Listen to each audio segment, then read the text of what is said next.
अगर आपके घर में कोई भी दवाई लेता है, किसी भी चीज़ की दवाई लेता है, बीपी की, शुगर की, राइट, कोलेस्ट्रॉल वाली दवाई, तो उनको ये बता देना कि वो दवाई लिया, डॉक्टर ने जितना डोज बताया, ठीक है ना, मान लो 500 mg मेटफॉर्मिन लेना है तो 2 बार लेना है, तो 500 mg डॉक्टर ने बताया। जब दवाई मुंह से गया कहाँ जाएगा? पेट में जाएगा ना। वो तो पेट में जाने के बाद अब पेट डिसाइड करेगा कि उसको कितना ब्लड में भेजना है, कितना लिवर में भेजना है, कितना स्टूल में जाएगा, वो पेट डिसाइड करेगा ना। डॉक्टर ने तो ये डिसाइड किया कि आपके मुंह के अंदर कितना जाना चाहिए, लेकिन उस मुंह के अंदर जितना गया उसमें से पेट में से ब्लड में जो जाएगा वही आपके बॉडी में असर करेगा, जो भी असर करना उसको। इंटरेस्टिंग बात क्या है, वो डॉक्टर को ये नहीं पता कि ग्रेविटी भी काम कर रही है हमारे बॉडी में, काम तो कर रही है ना। तो इंटरेस्टिंग बात है कि जब किसी ने दवाई लेके अगर वो अपने बाएं करवट लेट गया तो दवाई सिर्फ 1/4 ही ब्लड में जाएगा और बाकी वेस्ट हो जाएगा। ग्रेविटी का रोल कुछ ऐसा ही है। वही अगर राइट की तरफ अगर रख के फिर अगर दवाई लेता है और उसको राइट की तरफ लेट जाता है तो दवाई का असर कितना हो जाएगा? डबल हो जाएगा। वही अगर दवाई लेने के बाद खड़े रहता है, वो बैठता नहीं है, खड़े रहता है, तो दवाई कितना गुना हो जाएगा असर? 3 गुना हो जाएगा, राइट। और अगर वो दवाई खाने के पहले कुछ नहीं खाता, खाने के बाद भी कुछ नहीं खाता है, तो दवाई का असर सेम वाला डोज का कितना असर हो जाएगा? 4 गुना हो जाएगा।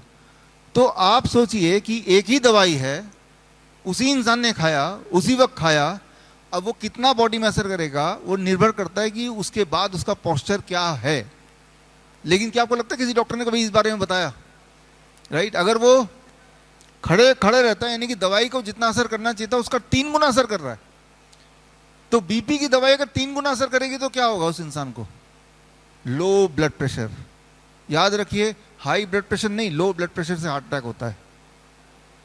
तो ये डेंजरस है उनके लिए, बीपी की दवाई खाने वाले लोगों के लिए। एक तो खाइए मत, DIP डाइट अपनाइए तो बीपी की दवाई छूट जाती है, या फिर अगर खाना ही है, खाने के बाद खड़े मत रहिए, बैठ जाइए भाई, राइट। छोटी सी बात है, ग्रेविटी वर्क्स ज़्यादा पावरफुली बॉडी में when you are standing, right. तो ये इंटरेस्टिंग एक फील्ड है जिससे हम किसी की जान बचा सकते हैं, सिर्फ ये बता के भाई जब आप खड़े होके रहते हैं खाना दवाई लेने के बाद, और अगर ब्लड शुगर की दवाई है और आपने खाया और उसके बाद बैठे नहीं, चलने लगे, खड़े होने लगे, तो उसकी असर 3 गुना हो गई जितना होना था एक्सपेक्टेडली। तो आपके ब्लड में शुगर क्या होगा? ज़्यादा होगा, कम होगा? कम हो जाएगा। Low blood sugar, hypoglycaemia.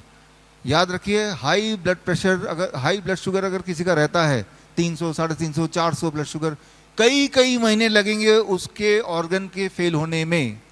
लेकिन अगर लो ब्लड शुगर हो जाता है तो कुछ घंटे के अंदर ही वो ऑर्गन फेल हो सकता है, कोमा में जा सकता है, मर सकता है। High blood sugar is dangerous over a period of many months. Low blood sugar is dangerous with in few hours. और लो ब्लड शुगर कब होगा? जब ग्रेविटी का रोल हावी हो जाएगा। वो कब हावी होगा? जब वो खड़े रह के वही वाला दवाई लेगा, खड़े रहेगा उसके बाद भी, तब। तो ये एस्पेक्ट अगर हमने इग्नोर किया तभी फर्टिलिटीज होती है, तभी मौतें होती हैं। फिर लोग सोचते इसको हार्ट अटैक क्यों आ गया, राइट, अचानक क्यों कोमा में चला गया, अचानक ब्लड शुगर क्यों कम हो गया? तो उसका आंसर कहीं यहाँ छुपा हुआ है, ग्रेविटी एज मेडिसिन। अगर आप डॉक्टर BRC क्लिनिक या फिर डॉक्टर BRC हॉस्पिटल खोलना चाहते हैं, या फिर अपने एग्जिस्टिंग क्लिनिक या हॉस्पिटल को अपग्रेड करना चाहते हैं विद डॉक्टर BRC प्रोटोकॉल, तो स्क्रीन पे दिए हुए लिंक में जाके फॉर्म भरें।